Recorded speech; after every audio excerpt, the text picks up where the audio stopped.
कुछ ही दिन पहले 23 जुलाई को पीएम मोदी ने पूरे देश के सामने एक बड़ा ऐलान किया।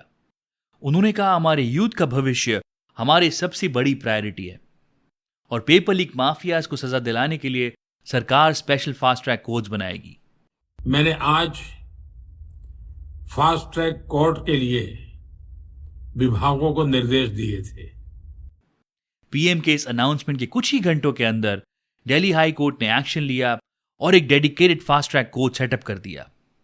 और आज 29 जुलाई को लोकसभा ने बड़े हंगामे के बीच इस पूरे कानून को और ज्यादा स्ट्रिक्ट बनाने के लिए पब्लिक एग्जामिनेशंस अमेंडमेंट बिल 2026 को भी पास कर दिया। सरकार का वादा है, अब पेपर लीक माफियाज को बख्शा नहीं जाएगा। नए कानून के मुताबिक हर स्टेट में स्पेशल फास्ट ट्रैक कोर्ट्स बनेंगे और इन्वेस्टिगेशन को 2 महीने के अंदर पूरा करना मैंडेटरी होगा। लेकिन पीएम मोदी के अनाउंसमेंट और बिल पास होने से ठीक 2 दिन पहले, यानी इस मंडे 27 जुलाई को एक ऐसी घटना हुई जिसने इस पूरे सिस्टम की पोल खोल कर रख दी। दिल्ली के इसी नए specially designated fast track court में नीट पेपर लीक मामले की पहली सुनवाई होनी थी। पूरे देश के लाखों स्टूडेंट्स की नजरें इस पर टिकी थी। और पता है क्या हुआ? अदालत को अपनी पहली ही सुनवाई को अगली डेट तक पोस्टपोन करना पड़ गया। क्यों?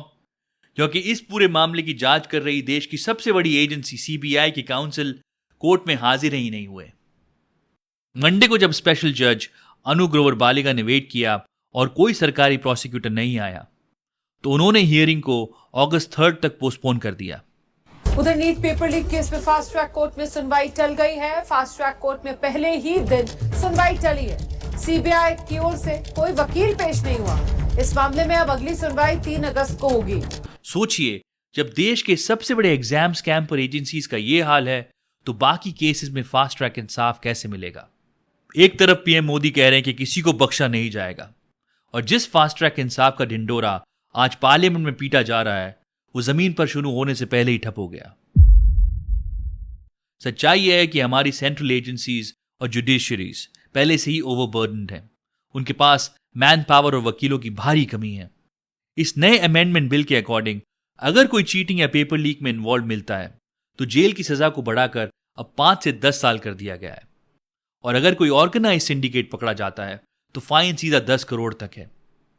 कानून तो पेपर पर बहुत कड़क दिखता है, लेकिन सवाल यह है कि जब तक पुराने केसेस के लिए अदालत में सरकारी वकील ही टाइम पर नहीं पहुंचेंगे, तो इस 10 करोड़ के फाइन का डर दिखाएंगे किसके दम पर?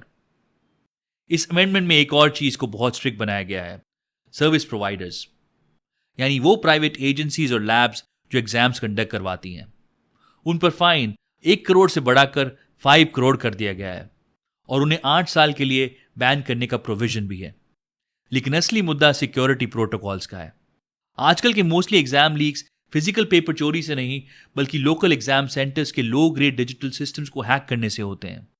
जब तक सरकार प्राइवेट एग्जाम इंफ्रास्ट्रक्चर के साइबर सिक्योरिटी सिस्टम्स को स्टेट मॉनिटर्ड और ऑडिट बेस्ड नहीं बनाती, तब तक सिर्फ सजा बढ़ाने से पेपर लीक नहीं रुकेंगे। जब तक अदालत के इंफ्रास्ट्रक्चर और इन्वेस्टिगेशन एजेंसीज की कैपेसिटी को अपग्रेड नहीं किया जाता, तब तक नए फास्ट ट्रैक कोर्ट्स भी पुराने कोर्ट्स की तरह पेंडिंग फाइल्स का ढेर बनकर रह जाएंगे। आपको क्या लगता है, क्या इस नए अमेंडमेंट से सच में बदलाव आएंगे या हाल वैसा ही रहेगा? अपनी राय कमेंट सेक्शन में जरूर शेयर करें। मिलते हैं अगले वीडियो में। जय हिंद।